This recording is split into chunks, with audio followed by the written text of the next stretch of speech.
Yo, what's going on, guys? It's Michael Reed here, and welcome back to another toy review by yours truly.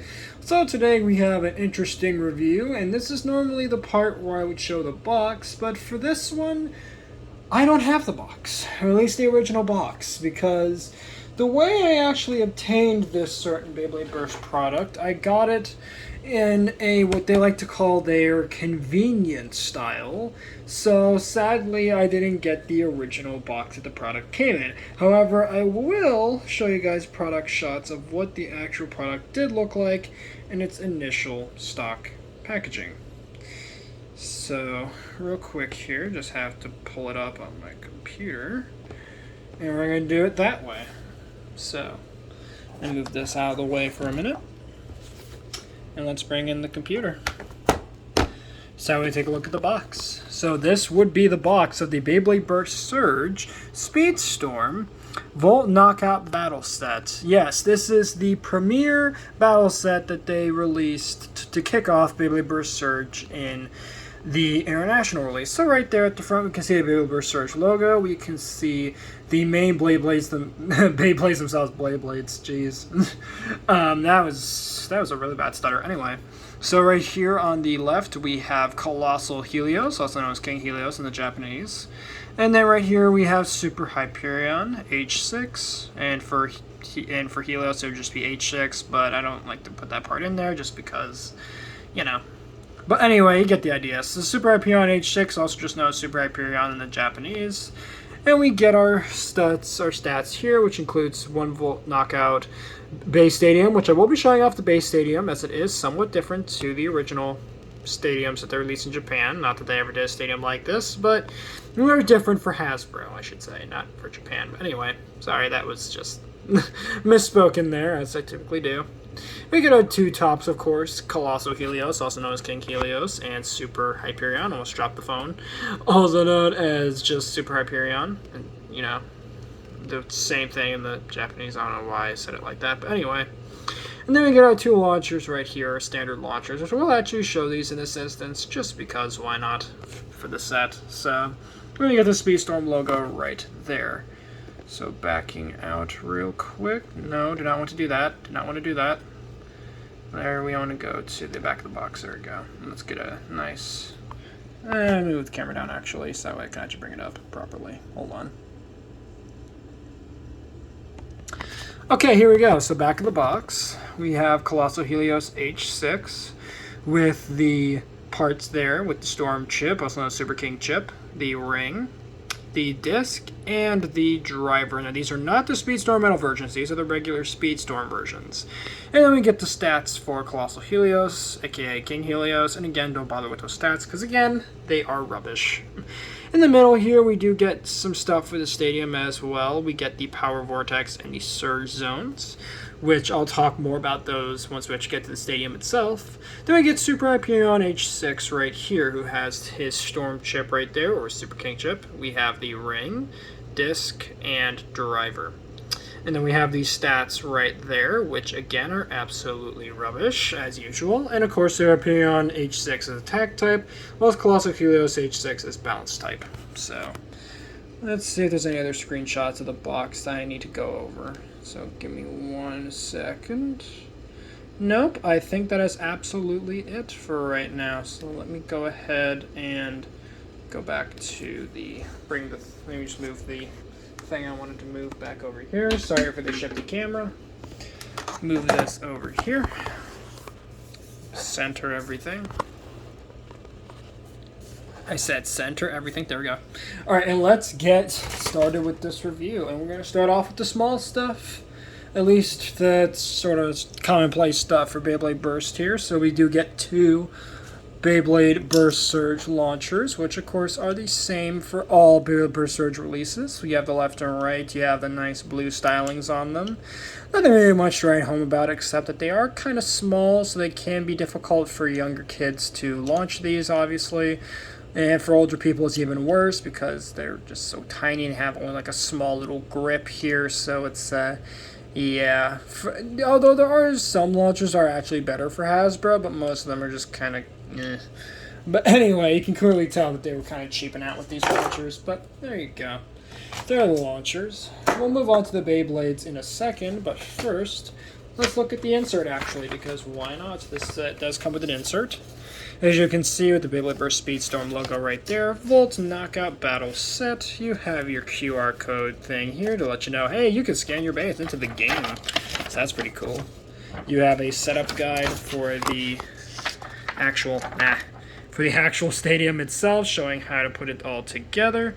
And then you have your bays right there, just describing how you put them all together, showing off the gimmicks of the BeyStadium, such as the surge zones, which has diverters that accelerate tops. And then you have the power vortex, which is an energy zone for speed boost. On the back of the pamphlet, we do have how to use the launchers, how to set them up correctly and incorrectly, how to set them up, let it rip, and all the different little points for battles if you're doing them point style. For me, I don't typically do point-based battles because I don't have another player to play it with. So I mostly just kind of battle them just for fun, really, and and also because collecting. So moving the pamphlet out of the way. And we're actually have to move this out of the way as well, because we got, oh god, the BeyStadium, and it is quite the big boy, as you can see. On the sides here, we do have some nice detailing, some nice molding of like a little storm-looking sort of detail molded into the sides of the plastic. We do have of course, your warnings and stuff. Warning, be careful with this product because you can hurt yourself pretty bad with this if you're being an idiot. So Beyblade Burst Surge right there. We do have the QR code, so you can scan this into the game, which is cool. And then we actually have the bottom of the stadium where all the action happens. So this is where all your bays would battle. So this is the center ring where they just kind of spin around and hit each other. And then these are what they like to call little speed cradles. What these do is basically your bays will charge up in here, and then the idea is that they'll speed up. So let me actually grab a Beyblade here, like for example Ragnarok. And the idea is that it will speed up in here, and then it will launch into the middle and hit the other Beyblade from there. And then the other Beyblade can go in this speed cradle, speed up, and then launch and hit the other Beyblade in the middle. So that's kind of the idea of the stadium. And it is quite big. Again, brief comparison, here is Ragnarok in the middle of the stadium, so you can get an understanding of just how big the stadium actually is. It's quite big.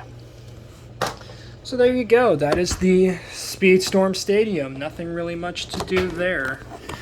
So moving that out of the way, centering the camera back again, and then putting the thing back in the middle. We're going to take a look at our 2-star Beyblades in this set, starting with Hyperion, and we're going to start with his chip, if I can get it out. Jeez, there we go. So here is the chip. This is Hyperion. Now we saw this before on the single release of Super Hyperion. For a quick comparison, here is that chip right there on Super Hyperion H6, the starter version. So you can see the difference between the two chips right there. And again, it is way more faithful to its Japanese counterpart. And again, for brief, cameo here is the Japanese version at the bottom. So you can see it's definitely a lot more faithful to its Japanese sort of design there. Way more faithful. So it is very nice with the golds and the reds and the green for the eye there and the sort of fade, sort of digitized sort of style for the flames on the helmet design, which is very nice.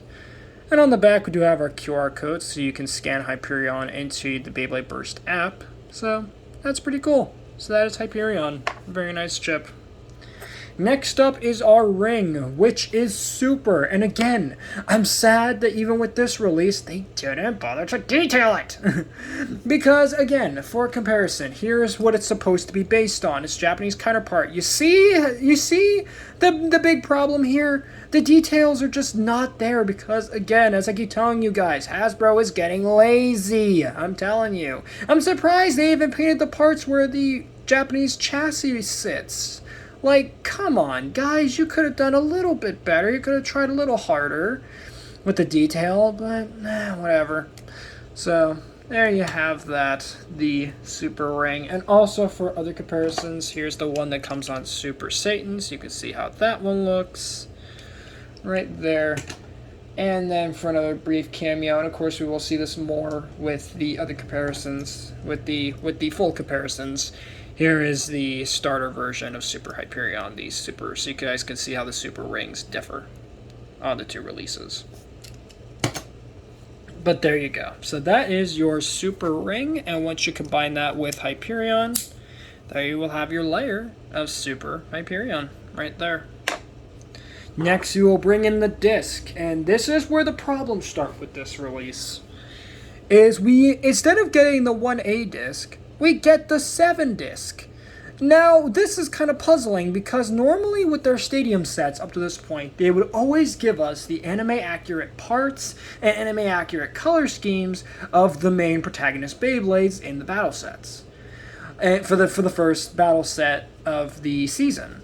What is happening here? Why did they just decide to not put in 1A? That's weird, because Hasbro, instead of having you have the stock parts released here, you know what they wanted us to do? They wanted us to buy this guy, the starter version, so that way we can take off this 1A, which is much more faithful to the original, and then just swap it out, so that way it actually looks like the Japanese version. Why they did this, I have no idea, but it's really stupid, as they've never done this before, and all of a sudden they're deciding to pull a random booster like the Japanese, like the Karatomi Bays do, and having you buy a separate product so that we can actually get the proper parts. Very, very strange why Hasbro did it this way, but whatever. So that is the 7 disc for this release. And of course, for the comparisons and just for the remainder of my time owning these bays, I will keep it with the 1A chassis disc on it, because that's what it was supposed to come with to begin with. So, lastly, we have the driver, which is Exceed SpeedStorm. Now, this is the same Exceed that we got with the single release, except now it is red and it no longer has the SpeedStorm medal. So, yeah, no medal with this one. Just a standard SpeedStorm driver. And of course, just like the other one, as you can see as I'm demonstrating right now, it does have these free spinning cap that allows it to, retain its balance whilst it's, speeding around the stadium like a madman, so that's fun. I really like that. And of course, just like the Japanese version, it's very faithful to that, in that it has the red, although it is missing the yellow rubber insert on the inside of the free spinning cap. That and the free spinning cap is a little bit less free spinning than this one, which, as you can see, it is a bit less free spin. When I first got this driver for the Japanese version, yeah, the free spinning cap was much more free spinning. But there we go. So there you have that, and once you put the bay together with the stock parts on anyway, this is what your Super Hyperion will look like. And of course, if you want it to actually look like the Japanese version, to replicate it that much better, get the version from the recolor, put that 1A on there, and there you go. Now you have your proper Super Hyperion, now looking way more like his Japanese counterpart. So, cannot complain with that. And of course, with the recolor version, you can always just put on the random disc. So there you go. So there you have your Super Hyperion right there, which again, I don't know why they couldn't have just had it originally come this way like it's supposed to be. Again, very, very strange new way of marketing for Hasbro that they've never really done before. So there is Super Hyperion right there. Next up, we're going to do the second bay, which is King or Colossal Helios, and we're going to start off with its storm chip, as always, which is Helios. So here is Helios, and Helios again looks way more faithful to his Japanese counterpart, with the red and the silver and the any sort of tealish green for the eye of the face there. And of course the silver for the helmet and the sort of jaw plate down there, or mouth guard, I guess, that is what that would be. And then the sort of headdress going on in the back. So very, very nice there. And again, for brief cameos, here's what the original recolor version, my very first Colossal Helios or King Helios for Hasbro, looks like. Right there, so you can see the color differences.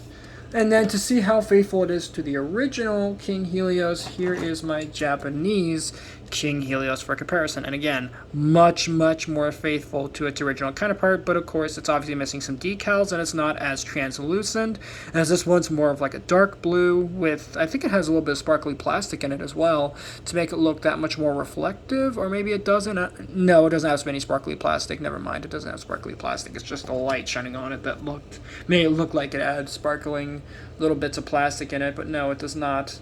And this one's a more lighter, sort of much more like a Jolly Rancher sort of blue is what I would call it, like a you know what I'm talking about, like, you know, a candy blue. So, which, don't get me wrong, I like it, but it's just, you know, it's definitely a difference there. But anyway, I'm spending way too much time on this chip, so let me quickly spin it around so you can see the QR code.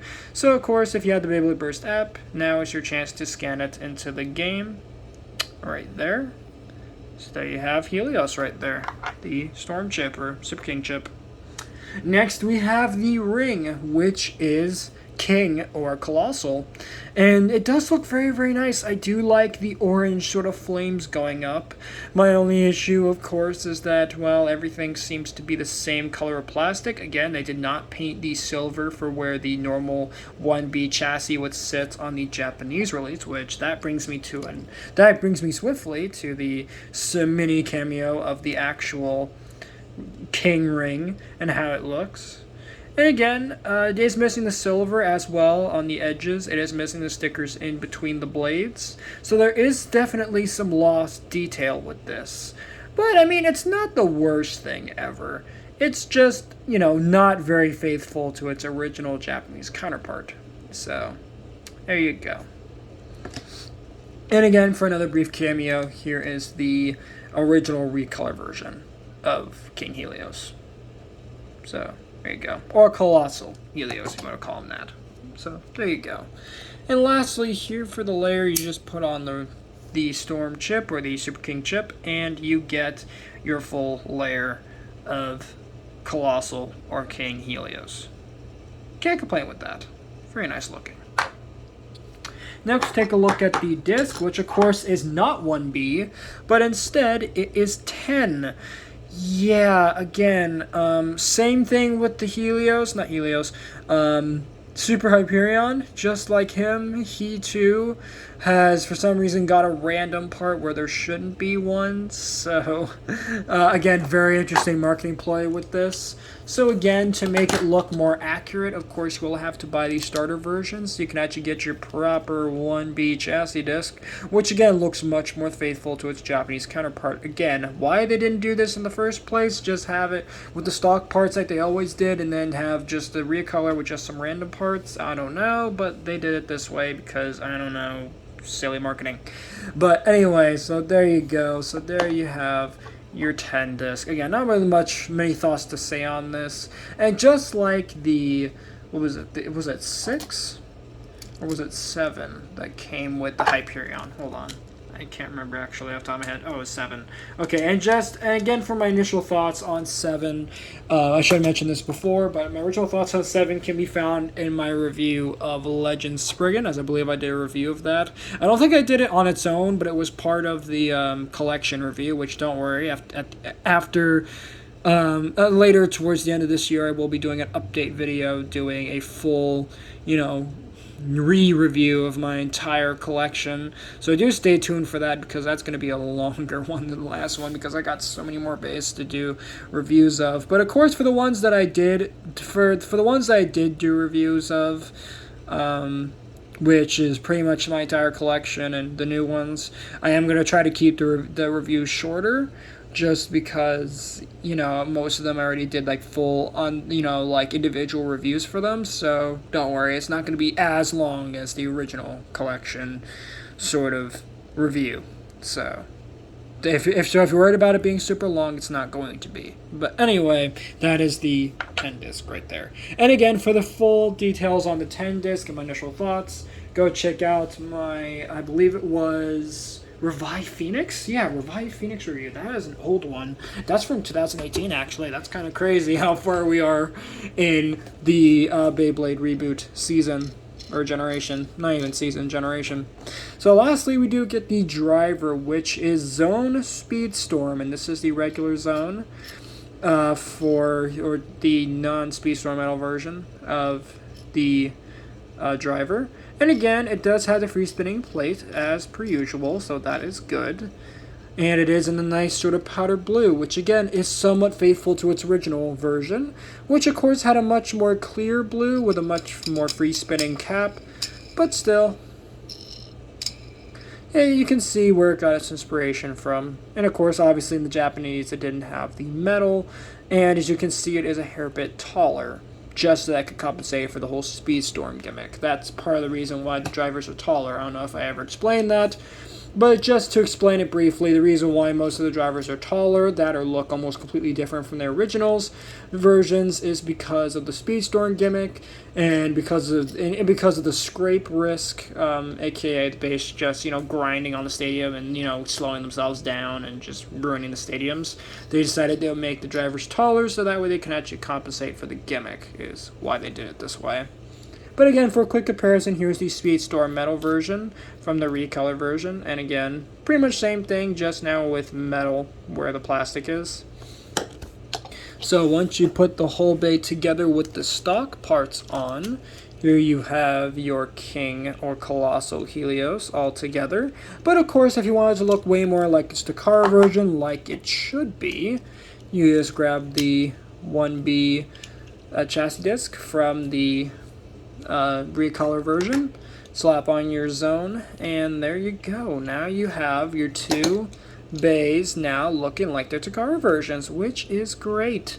And that leads us swiftly on to comparison time, because of course we gotta do comparisons. So we're gonna start off with Super Hyperion, and right off the bat we are going to compare him to his recolor version from the starter set or the starter pack that came with Super Hyperion H6. And again, the differences are pretty obvious. Again, the discs are swapped and they are going to stay that way. So I know it's not exactly faithful to how they are in their original stock combos, but you get the idea.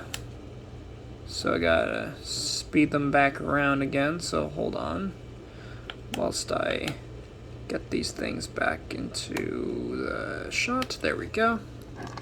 And that is that. And for our next comparison, we're going to bring in the original Japanese Super Hyperion, so you can see how they look. And again, if you have it with the stock colors and the stock parts on it, or the parts that's supposed to have anyway, it looks really, really nice. And again, definitely looks a whole lot more faithful to the original Japanese version.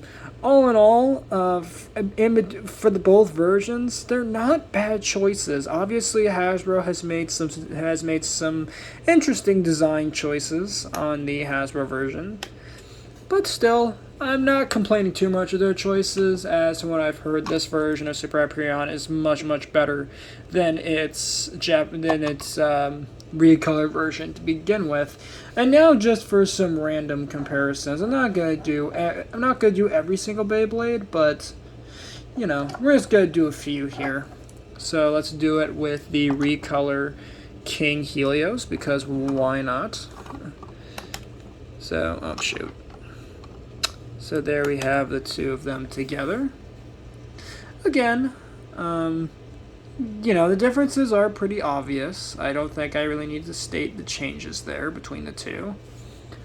But there you go. And you know what? Actually, I changed my mind. We're going to do every other Super King Beyblade that I own.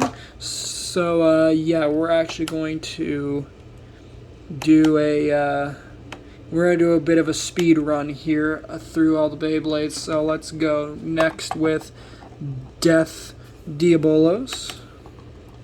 And of course that is spinning the wrong way. There we go. So again, differences should be obvious. I don't think I really need to elaborate on the differences between the two. So let me go ahead and stop the turntable. Perfect timing. No, I was about to say as always. No, that's just a flat out lie. But anyway, next we're going to do Brave Ragnarok right there. Which again, the two of them do look very, very nice together.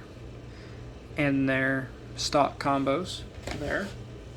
Well, for the Hyperion, obviously that's not its stock combo, but it's the stock combo that it's supposed to have anyway. But of course, as I said before, Hasbro's weird marketing made it so you had to go get extra stuff to actually get the proper combos, even though they could have just done it out the gates to begin with. I don't know why they couldn't have done it, but there you go. And for our next comparison here, we have Super Satan right there, which again, both of them do look very, very nice together, even though for some reason from the camera view, Super Satan actually looks smaller than Super Hyperion, but that's probably just because you have to view the Beyblade lengthwise instead of, well, yeah, you have to look at it from a more, diagonal view than the standard horizontal view that you would look at for Super Hyperion, the standard view of it. But anyway, next up here for comparison, we are looking at Glide Ragnarok, or Glide Rocktavor, right there. Next, we will bring in Spear Dullahan. Our poor sad sap that always gets destroyed on the box arts, except for this one. This one he caught a break, but any other release, yeah, he just gets destroyed. It's sad, but that's just the way it is. So, next we'll bring in Curse Satan, and yes, I do realize that in my Triumph Dragon or Tempest Dragon review that I did forget to count him in for the comparisons. So in this video I will be remedying that mistake by doing comparisons with him in just a moment. So that way I can, make up for that mistake.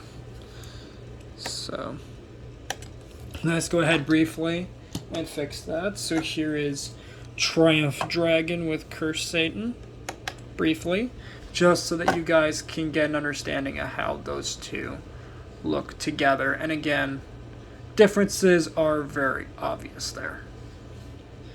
So let's go ahead and wait for that to stop rotating. There we go. And let's go ahead and actually take both of them off. And actually, as a matter of fact, since we have Triumph Dragon up here, let's just do a comparison with him. So here's Super Hyperion next to Tempest Dragon or Triumph Dragon. So you can see these two attack types together. And again, now I should mention in this video as well that I did do some testing with Triumph or Tempest Dragon. And again, performance-wise, he's okay. He's not exactly the most amazing Beyblade ever, like he's supposed to be in the Japanese version of the release, but of course, our good friends over at Hasbro decided not to put him in the bound mode, which actually makes him good.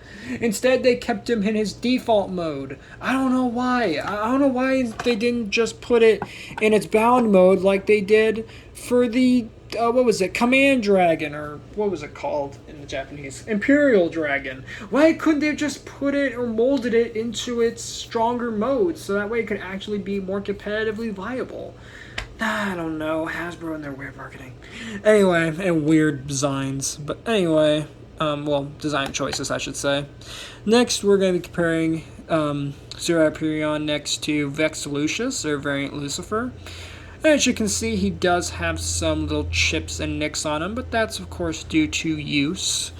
So, of course, it was expected that there was going to be some wear and tear on these after some uses. Next, we'll bring in Mirage Fafnir for comparison. And again, Mirage Fafnir is just a very, very tiny little Beyblade. It's not as big as Wizard, which is weird, because Wizard was actually pretty substantial. But this time, Mirage is kind of a tiny one.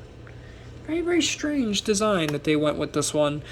It's actually one of my favorite Fafnir designs, but still, it's just, again, very, very odd design choice. And it's not even Hasbro's fault, it's just the Takara original design. It's just, I don't get it. Why is it so small? Next up is Rage Longinus. He's actually one of my favorite Hasbro designs, at least in Takara. In Takara Tomy territories, or just Japan, his original design is fantastic in my opinion. But for the Hasbro one, it's not bad. But of course, as I said before, Rage Longinus sadly performs pretty poorly for Hasbro, but I mean, he's still nice to look at least, and fun for some random combos. But anyway, here we have Spear Valkyrie for a comparison. And again, differences are obvious between the two bays. And of course, we are getting to the end of the full comparisons with all the other Super King bays. So I think the last bay that we really need to compare it to, the last three anyway, is, well, not last two, before we move on to Colossal Helios' comparisons, or King Helios comparisons. We're actually going to bring in the Hasbro King Helios that comes in the set. So that way you can see both bays together and how they look. And again, the two of them, even for Hasbro and their laziness lately, they look absolutely stunning together. I gotta say, out of all the Super King releases, these two have to be the most faithful to their Japanese counterparts, as most of them kind of aren't. So, and then lastly, we're gonna bring in the Japanese King Helios for comparison. And then after this, as I said, guys, we are gonna bring in the original, the original Hasbro design for King Helios, or King Colossal Helios, and we're going to do comparisons to all the other Super King / Surge bays in the lineup. So let's move on to that now. So now moving to King or Colossal Helios into frame here. Yes, I know I keep switching between the names just because, I want to make sure that I'm thorough in these reviews, and you guys already know that. But anyway, for comparisons, we're going to do every single Surge Bay in the lineup that I have thus far. And we're also going to throw in the Japanese versions as we do. But to start off with, we're just going to briefly compare it with Super Hyperion again. Just because, why not? Just because, but we gotta see these two together again. Again, they look really, really nice for Hasbro. Again, out of all the bays I have thus far for Super King / Surge for Hasbro, these again are some of the most are two of the most faithful designs to their original Japanese counterparts. And again, to continue the comparisons, we're going to do the recolor version of King Helios, or Colossal Helios, so you can see how both versions look. And again, they look very, very nice together. Personally, in terms of the colors, I prefer the recolor version, the anime accurate colors, though. I still do like the second version just because it looks more like the Target logo, and that's kind of funny. I'm surprised it wasn't a Target exclusive for just how much it looks like the Target logo with the white and the red. So, for our next comparison, we're going to bring in none other than Mirage Fafnir. Yep.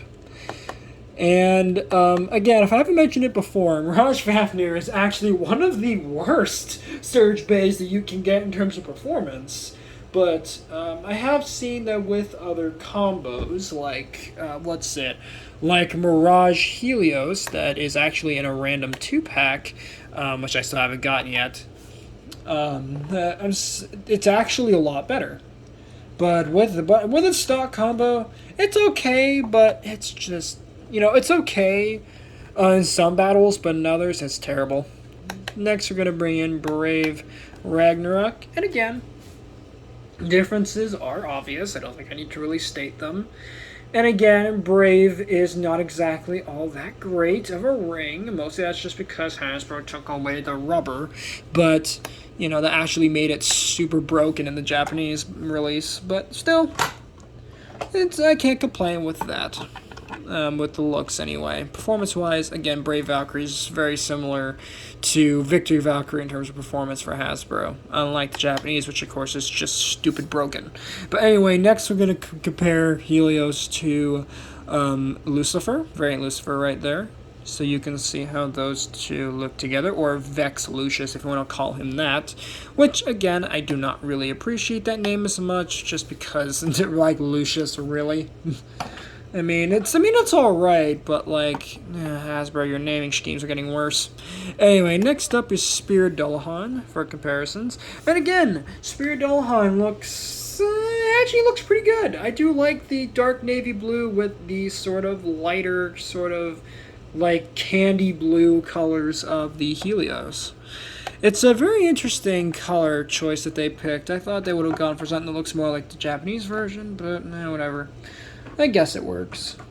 Next up, we're going to bring in Glide Ragnarok, or Glide Rocktivore. I don't know if this is a repeat, as, we've been doing a lot of comparisons in this video, but of course you guys let me know in the comments if I did do a repeat by accident, and by accidental, as it is very possible that I could have done a repeat here, but there you go.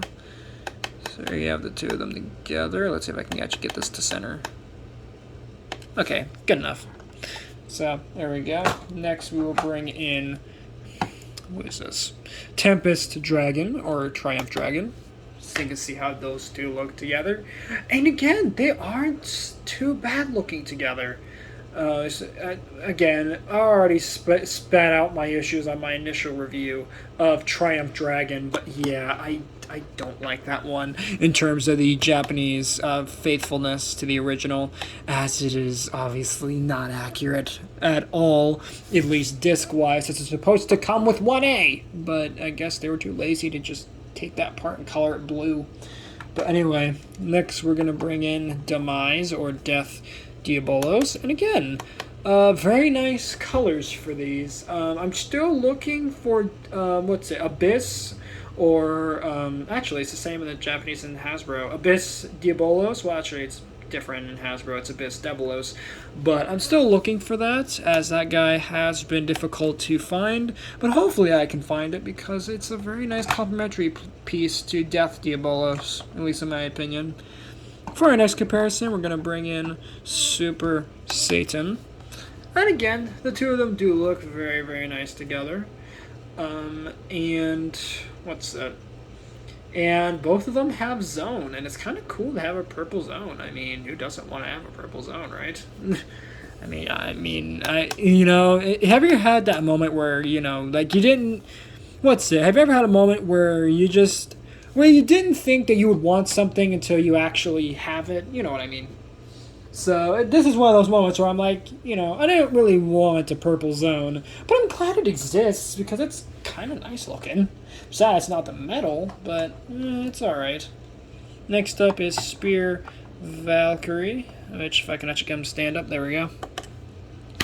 So you have those two there, and we are getting down to the last couple bays for the comparisons. I believe I still have to bring in Longinus and Sing Curse Satan and the Japanese representatives, and I think that will wrap up the reviews. So give me 1 second, guys. So let's actually fish out those bays from the collection here.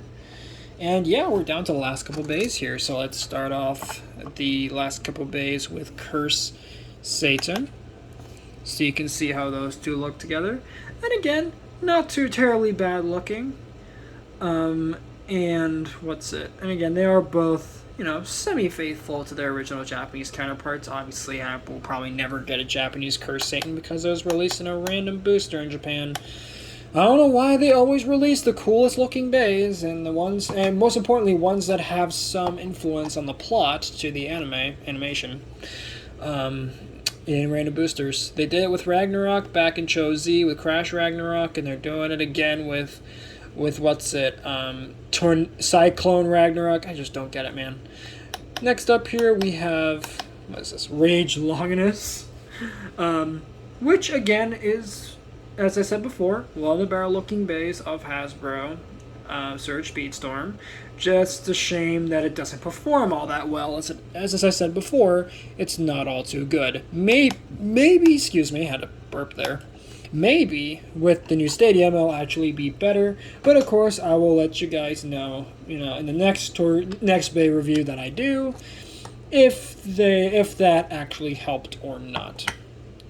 So next up, we will bring in the original Japanese King Helios, so you can see how those two look together. And again, as you can see now with the full comparison, you can definitely see the faithfulness between the Hasbro and the Japanese counterparts. Again, the differences are obvious, but out of the two, the Hasbro version, although it does have some nerfing on it, it's not bad looking. It's not a bad alternative to King Helios, as I'm assuming it should perform about the same as the Japanese version did. But anyway, or does. And then finally, we're going to bring in the original Takara version of Super Hyperion. So that way you can see how these two look together, and they do look very, very nice. So moving that out of the way, that is going to be that for this review. So thank you guys so much for watching this review on the Beyblade Burst Surge SpeedStorm Volt Knockout Battle Set. Thank you guys so much for watching. If you guys enjoyed, please make sure to drop a like on this video, subscribe if you're new, and ring that notification bell so that way you guys get notified for all my uploads. Later, Squad, and have a good one.